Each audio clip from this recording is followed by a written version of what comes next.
The Action Recorder is available by opening the log under the Window menu.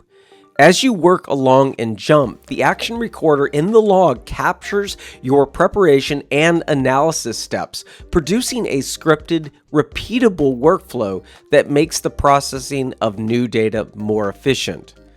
If there's a step you want to delete or clear, you can do that before you save the total workflow. I'll right-click a step and clear. If you select a step, you can see the preview of the script or JSL below.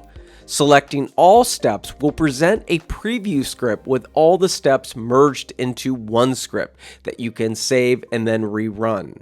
This is especially helpful for rapidly updating reports when new data becomes available.